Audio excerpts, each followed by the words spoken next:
me, half of them telling me it's the tune, half of them telling me it's the car. So I've literally checked everything on the car over and over. I've spent probably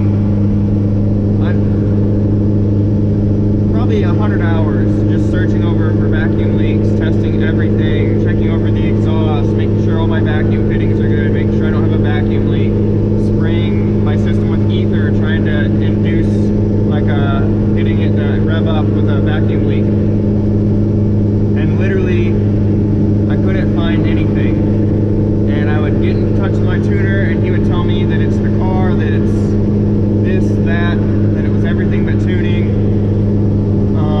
I've spent hundreds of dollars literally just on idle tuning trying to get this figured out, because I was saying that it was 100% not the car. I was confident that it wasn't the car. The car's it's too consistently inconsistent for it to be the car. I replaced the idle air control valve. I've cleaned the throttle body. I cleaned the map sensor. I did everything. I checked everything. I put new gaskets and seals on everything, to the point to where I was just pissing away money. Pardon my language. I was just dumping money away and just wasting it. And then with the idle tuning, I mean, all in, I'm probably, you know, $500–600 just trying to fix this idle issue. We got part of it figured out, and then another part of it got worse. We got the cold start figured out, and then the actual idle got worse. It was just idling like over 16.0 AFR, which for those of you that don't know, target's usually between 14 and 14.5. That's kind of where I want to be. 16 is really lean. It shouldn't really cause any damage because the car's not under load, but at the same time, that's way more lean than I'm comfortable with due to how much money I have in this motor. I hit up my tuner again. He told me to check 3 things: vacuum leaks, EGR. My EGR was leaking, which I don't have. It's deleted, so I did check the block-off plate, and I put a new seal on it. That it wasn't leaking. No vacuum leaks, and then he said maybe valve seat. I didn't really feel like spending the money to have a leak down done, considering I'm very confident in the person who machined this motor, and I am very confident in the person that assembled this motor. I was 100% sure that the valves were not going to be the issue, and that was kind of my last resort, getting those tested. And then if those were bad, we have a whole other issue, because I would have just lost a lot of faith in a lot of people. So I had I posted something in some of the groups a couple of nights ago, and I had a bunch of people just message me privately saying, have this guy tune your idle, have this guy or this guy look at it. They're idle wizards, they'll figure it out, they'll get you sorted, it's a 100% tuning issue. And then other people are telling me, no, it's not a tuning issue, it's definitely a parts issue. And I was like, it can't be parts issue. I've replaced literally everything. My entire fuel system is brand new. My injectors are brand new. My spark plugs are brand new. The coil packs, they're new-ish. They're not brand new, but the coil packs, they're fine. All the seals and gaskets on the car, brand new. Every clamp has been checked and pressure tested to 40 PSI, and there is no vacuum leak. So I was like, it can't, unless it's valve seat, it's got to be tuning related, and I know it's not valve seat. So yesterday, early in the morning, I hit up JM Tuning to look over the tune, more or less. Just paid him like, hey bro, I've heard you're really good at what you do, and he messaged me back saying that he'd love to look at it, and we set up a time yesterday, and late last night he checked my cold start, and then he had me go drive it, bring it back, and then after that he had me hot start it, and then he had some idle corrections that he did.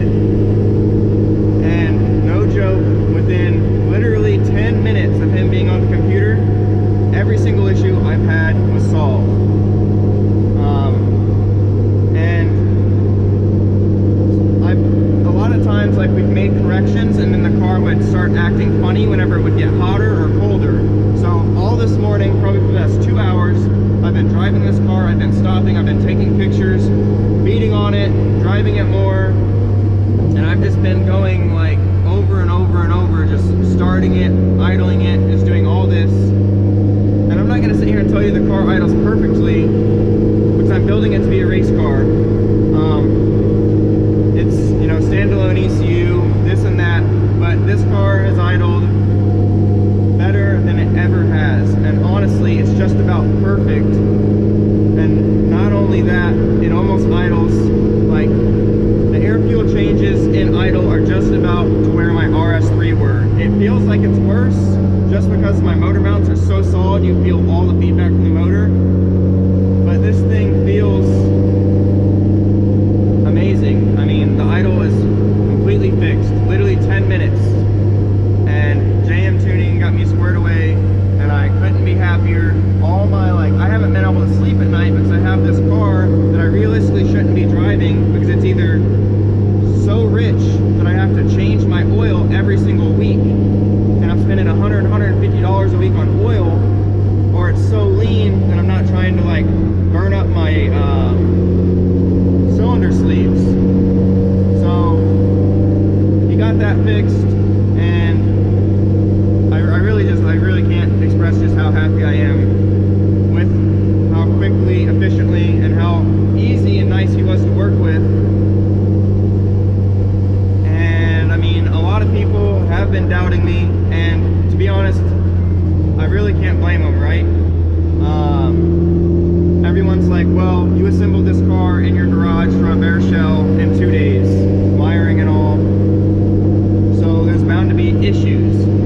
And there were issues. Whenever we started it, I had a couple grounds that weren't quite secure because I didn't want to mess up the paint, the new paint on the car, and I, you know, didn't scratch the paint off like I should have, thinking, oh, the bolt will go through, it'll contact bare metal, the ground will be fine. That's my bad, clearly, you know, but we got that fixed immediately. And then the only other issues were the boost controller that I was using was not meant for this setup. So I took the car over to my buddy Jared over at Boosted Intentions, and he got it squared away. He rerouted my vacuum lines, the boost solenoid. I had a couple mounts, or one of my bolts for my trans mount was stripped, so he put a helicoil in it, got that squared away for me so that, you know, the drivetrain was solid. And then the previous owner had the fans wired to an actual like external switch that was here on the dash, and I wanted those wired to the ECU for obvious reasons. If you forget to turn those on, or they malfunction or whatever, then you're going to toast your motor if you're far away from home. So yeah, there were some issues, but they were realistically pretty minor, and all of them got fixed. There were fuel leaks too, pretty bad ones, not gonna lie, and that was 100% due to the previous owner's cheap crap that he put in here. I've been fighting that guy, like, everything he put on the car was just cheap junk, and I've replaced everything but the turbo, intercooler, and the manifold. Those are like the only 3 solid things that this dude picked for the car. I've replaced every single thing that this guy has put on this car, and it's cost me more money than I anticipated, but at the same time, now my fuel system's good for whatever power I want to throw at it. I'm not going to have any issues. The car is running like a champ now, no fuel leaks. It just feels good. I mean, I don't really know where to go from there. I just want to come at you guys with transparency, because my biggest thing in car platforms is lack of transparency. I really don't know where to take the video from here. I just kind of wanted to touch base with everyone, do full transparency, and I guess now I'll just shut up and give you guys some turbo noises here. So the next few minutes I'll just be actually focusing on driving. You guys can watch, enjoy the rest of the video. If you like the video, like, comment, subscribe. Thank you for watching.